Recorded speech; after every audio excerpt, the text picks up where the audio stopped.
If you would like to access this episode for the visually impaired, please visit our Facebook page.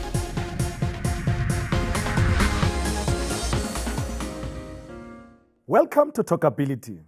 In legal terms, you can be blind and still have some level of sight. To be considered legally blind, your eyes must operate at a 20/200 vision or worse. In plain English, this means that your eyes are only 10% as strong as those of a person without any visual impairment. Millions of people experience severe visual impairment and need to adapt to their new environment. And since the digital revolution started, technology has brought us many toys to play with. Someone who knows this all too well and embracing technology is Jacob Kruger, better known as the Blind Biker. Welcome to TalkAbility, Jacob. Thank you for having me. Great stuff. I'm very fascinated. Why the name Blind Biker? Because I've always been very passionate about motorcycle riding or motorbike riding. And just because I'm blind doesn't mean I can't still do it. You use technology, of course, to ride again. Tell us about that. I have another person riding on another bike behind me, and we use a wireless rider-to-rider intercom. But at the same time, I'm wearing basically a VR, virtual reality sort of headset that is based on sensory substitution, taking one sensory input and converting it to another form of processing. Please also tell us more about how the virtual vision system works. It's based on the scientific term sensory substitution, so it's substituting one sense for another. And this one literally scans the camera view from left to right. And what you hear, brighter is louder and darker or dimmer is softer. But then you hear different frequencies as well. Lower down would be a lower pitch, higher up would be a higher pitch. And that's what it literally does. It translates the camera view into audio. That's why it's seeing with sound.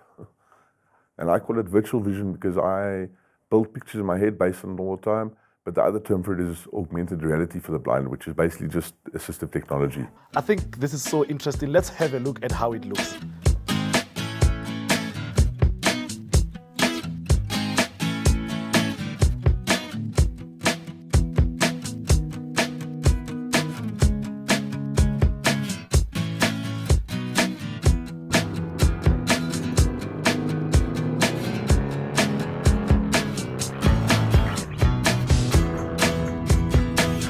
Good.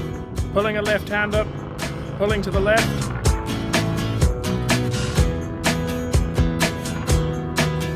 Good. And tighten. Good. Good. Still in the left hand up. Good. Still in the right hand up.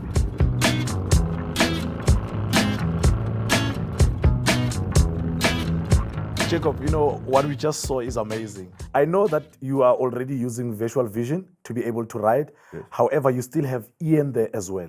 Same way on the track, we were already wearing full race leathers. Yes. Because safety first. Okay. So a bit of both. So you would never do it without having the guide as well? I can do parts of it without him. At times, I was actually correcting before he even spoke to me because I was picking up using the virtual vision glasses.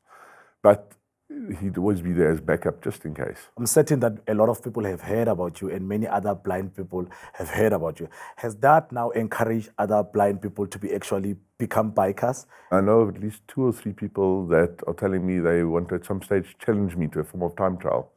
Other blind guys that want to do a form of time trial race against me because I made them realize there are no limits. Of course. You know what Jacob has just said, it sums it all up. There are no limits. There is always an opportunity for one to develop themselves. Hona jwale ha re tsamayeng ke re lo bona Jacob ha le hae or bophelo ba hae bona bo jwang. My name is Jacob Kruger, and effectively 13 years ago, when I was coming around the curve on a highway, a car driver did an illegal U-turn and I hit him with my motorbike, and due to the traumatic brain injury, my optic nerve was severed, so I'm 100% blind. I've always loved cooking. Being blind makes no difference at all because you can pretty much feel what you want to do, smell what you want to smell, and taste what you need to taste. What I use currently at the moment is called the Pen Friend Audio Labeler, which actually uses micro-optical barcodes, and when I touch it to the spice bottle, it'll read out the label that I recorded myself in the past.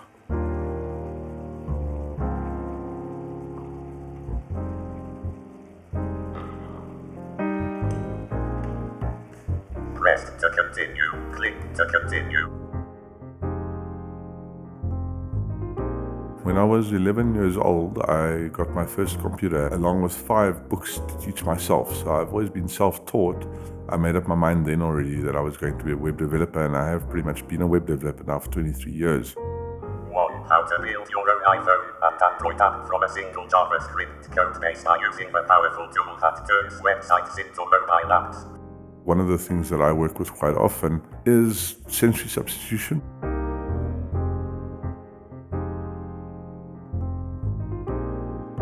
The software that I use to do a form of what I call virtual vision, and what it does, it takes camera snapshots using smartphones, which makes it possible for me to interpret the environment without having to touch it.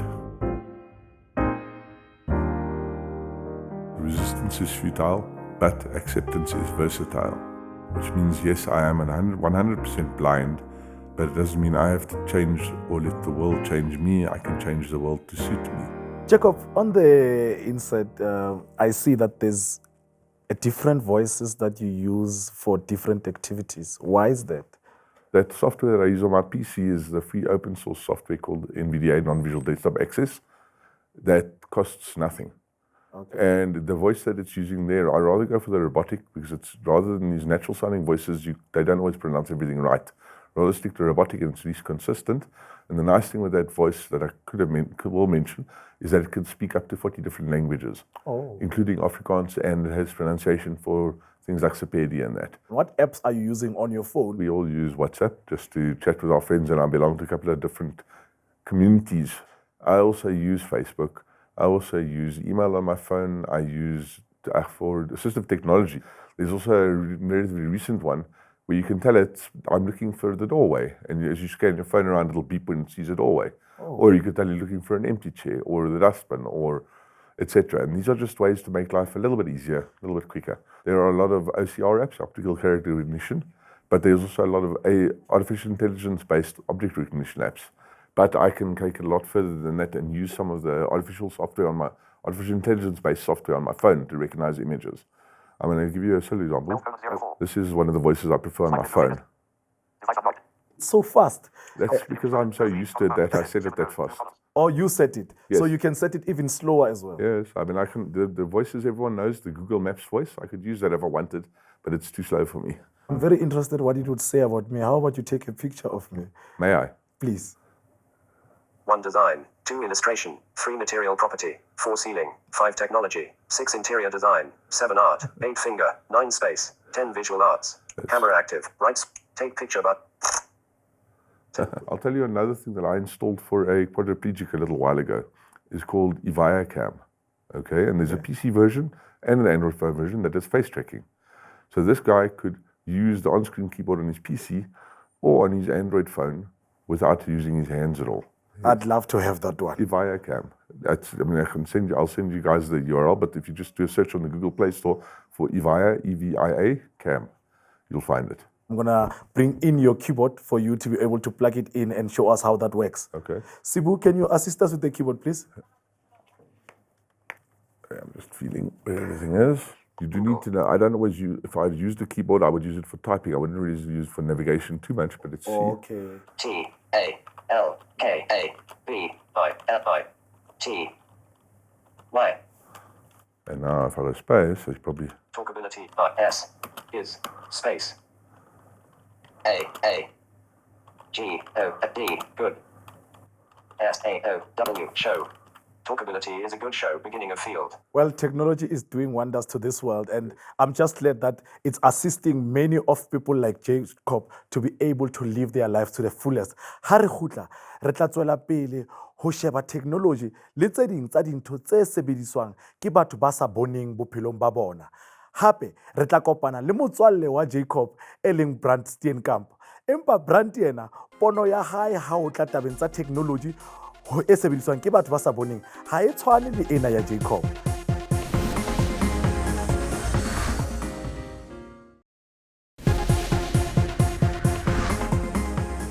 Ka jeno lena re ikgantsha ka technology. Re bone ka mokgwa o Jacob a sebedisang technology ho palama sekuta sa hae. Jwale re amohela Brand Steenkamp ho refa lehlakore la hae tabeng tsena tsa technology ha e sebediswa ke batho ba sa boneng. Welcome to the show, Brant. Thank you so much. Tell me, when did you guys meet and how did you meet? A mutual connection we had. She sort of introduced the two of us to each other because we're both very technology focused. So I guess the competition between PC and Mac continues in any field. A PC is a very good tool that if you want to use it in an office situation. For me, as a creative person that do audio recording and mixing and stuff, Mac is the better choice. So podcasting is a very important tool for the visually impaired or blind. To what benefit and how is it distributed to make sure it actually serves the purpose that you guys are doing it for? I do demonstrations, meaning accessible technology demos. My material is more, not so much product demonstration. We've done blind cooking podcasts where we had a professional chef talking while he's telling you what he's doing. We've recorded audio versions of cartoon strips, the Far Side cartoons. I've got about 175 little audio clips there of a sighted person describing it for the blind people. That is the nice thing about being in the time we are in. Yeah, you got choices. You've got choices. But it's very nice because you are still able to collaborate, even though you've got different ideas and different approaches to how to use the technology and improve on it. We'd rather discuss things and disagree than not have known in the first place that there are alternatives. Is this something that is common now within the communities that you are involved with in terms of global communities, local communities, where you discuss ways of advancing things for people living with blindness and those that are visually impaired? Like he says, you have no idea. I've seen bar fights break out. Yeah, effectively, virtual bar fights, let's call it that. Not literally. I know Jacob also mentioned that earlier during his rehab, he only learned how to use a cane much later. And you, Brant, what do you use? I most of the time use my guide dog, but I can either use a guide dog or a cane. And what are the challenges that comes with using the guide dog? My guide dog is like me. Okay. Very laid back. Okay? He will, however, go absolutely ballistic when he sees dogs along the way. Okay. And does that disturb your... So that is my only disturbance. Both of my previous guide dogs were that way with cats. Yeah. They were fine, they behaved well and everything until there was a cat in the region. I think it's beautiful that there are these communities which all of you can interact in, and I think it needs to go beyond the blind people or visually impaired people to also include those that are sighted as well, so that we can all be aware and be educated in terms of it. And unfortunately for you, Brant, a dog remains a dog, whether it's a service dog or not. Bongata ba batho ba sa boneng ba hlekefetswa haholo. Hanali wa re hlalosetsa hore sena se etsahala jwang le hore hobaneng se etsahala. Sheba mona. Ek is Hanelie Strydom. Ek is blind sedert geboorte. Ek ly aan 'n oogkondisie. Ek is ook die ma van 2 tieners. Ariel is my gidsond. Ariel is nie net 'n gewone huishond of 'n troeteldier nie. Sy is my gidsond. Sy gaan oral waar ek gaan, of ons nou werk toe gaan, kom met my kinders skool toe gaan, vergaderings bywoon, winkels toe of selfs dokter toe. Met Ariel aan my sy het ek die nodige selfvertroue om in die strate van die stad te loop. Ariel begelei my rondom al hierdie hindernisse. Baie keer weet ek nie eers die hindernisse is daar nie. Ariel vervul ook die rol van 'n brug tussen my en die publiek. Ongelukkig, baie mense weet nie hoe om met ons as gesiggestremdes te kommunikeer nie, omdat daar geen oogkontak is nie.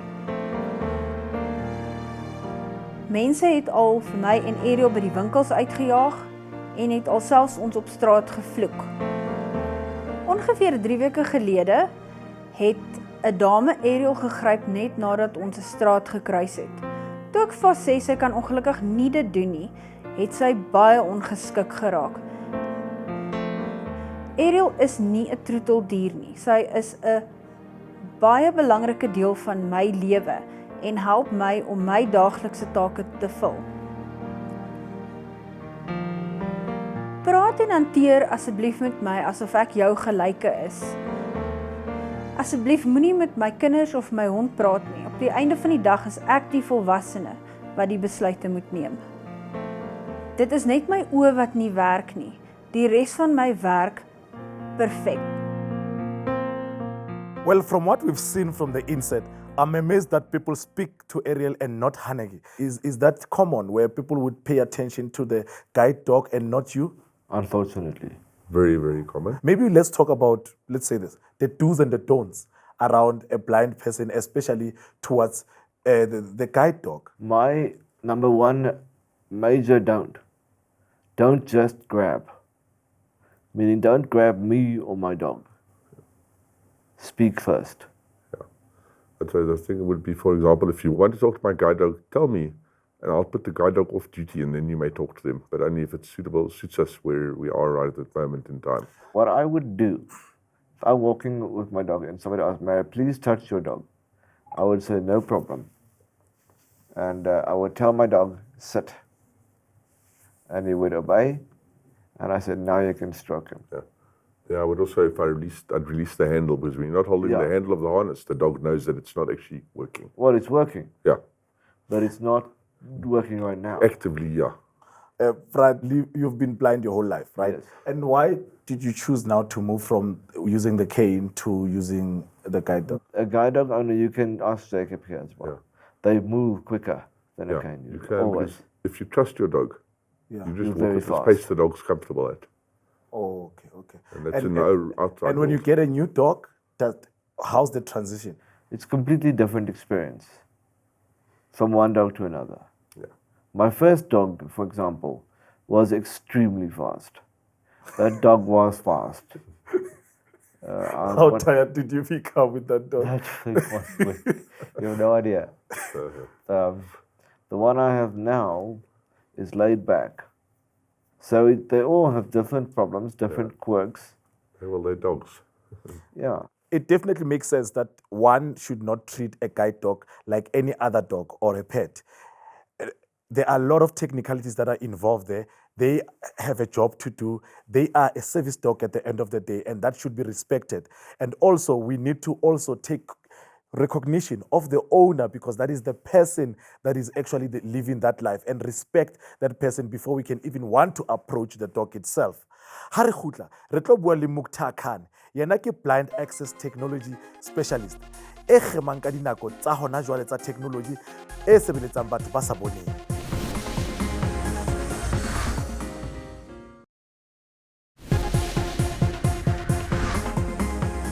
Re ntse re bua mona le Jacob ha mmoho le motswalle wa hae Brand ba nang le menahano e sa tshwaneng ha e tla tabeng tsena tsa ho sebedisa technology ho batho ba sa boneng.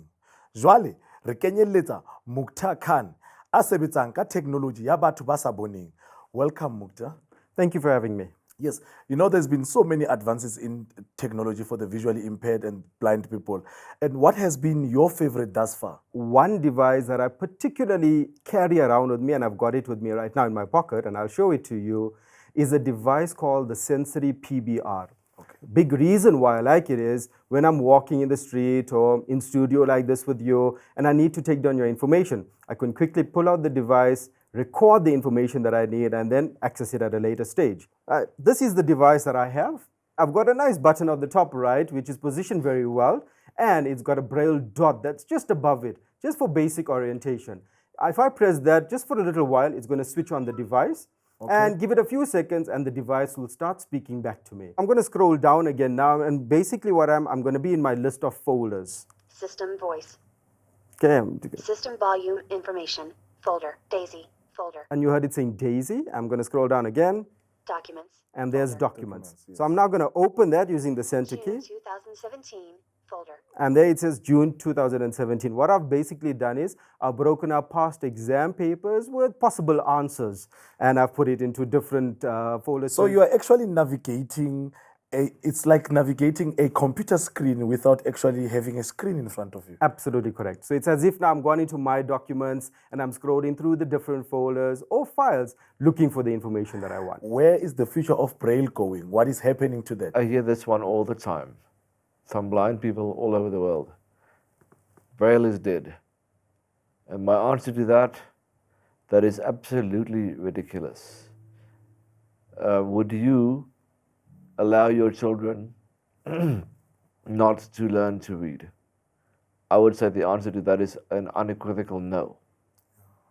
Why should we as blind people not read Braille? I only know basic Braille. I can probably write it faster. I can read it because I don't read it very often, but I can. I think with Braille, like anything else that one does, you need to keep at it. The more you keep at it, the better it gets, the easier it gets. Refresh your memory. Yes, I mean, I lost my sight 3 months before I turned 21. Yeah. So even at that stage, when I first felt Braille, I was like, not a chance. I'm not going to learn this. Yeah. It's just too complicated. But as Jacob had said, you start at the beginning. Is there any developments? And you've mentioned something about a Braille technology here. For sure. Now, basically what's nice about this device is that I can use it in 3 modes. The one mode is I can use it as a standalone note taker. So like you would take a pen and a page and start writing quick notes for yourself, I could do the very same thing here. Also, what's nice about this device, I can now connect this to my smartphone. Like Jacob Adam showed you connecting the keyboard. Yes. I connect this to my phone via Bluetooth, and then now I can interact with the phone via this display. So I can either read the information or I can type in Braille and it gets back translated on the phone. So then when you receive the message, there's nothing different about it. You'll be able to read it quite comfortably, reply to me, and then I can read that same information via Braille. I've just switched on the device, so you'll be able to see it's currently showing me some Braille on it at this stage. Wow. It will also do written documents. So basically the device has an SD card on it. Yes. So I can pop this SD card directly into a laptop or something of that sort and transfer my documents onto it and then have access to the documents anywhere. Grant, how have you developed with technology when it comes to Braille? I have a Braille display at home,